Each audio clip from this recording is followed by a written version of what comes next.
to the UK, I had a really big problem coming over here.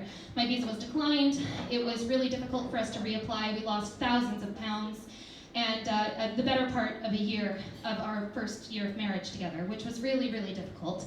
But in the end, I was able to immigrate here and I was able to live here, and I'm very grateful for that. I'm very grateful to be together.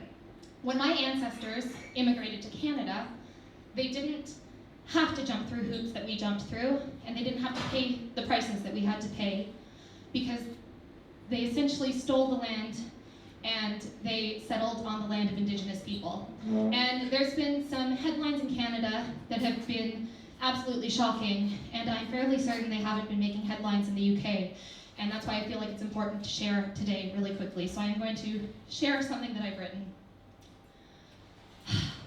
The Canadian government, alongside the Anglican, Catholic, Methodist, and Presbyterian churches, created institutions that became known as residential schools. The purpose of these schools was to strip children of their native ways and assimilate them into the Western society. Over 150,000 children were ripped from their families, given new names, and were forbade from contacting their parents. Parents faced threats of prison if they did not comply. Many of these children were never reunited with their families again. Just over a month ago, members of the Tk'emlúps te Secwepemc First Nations found 215 bodies of children at the Kamloops Residential School. These were, until now, undocumented children that died at the hands of the government and the religious groups of Canada. This is just one of 130 residential schools that were active in Canada between 1870 and 1996. So far, over 4,100 children's bodies have been identified, but it's believed that approximately 6,000 children died from disease, abuse, neglect, and suicide at residential schools in Canada. Why am I talking about this?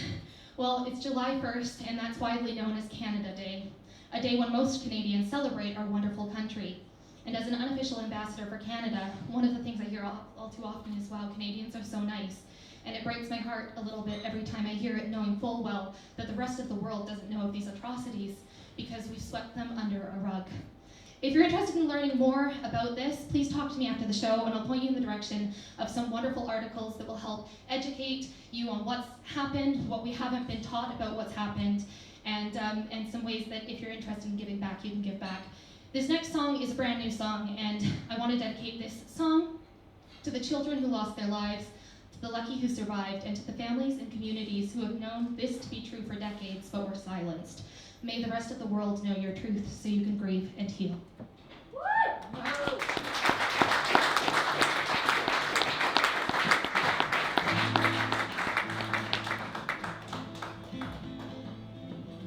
There's a devil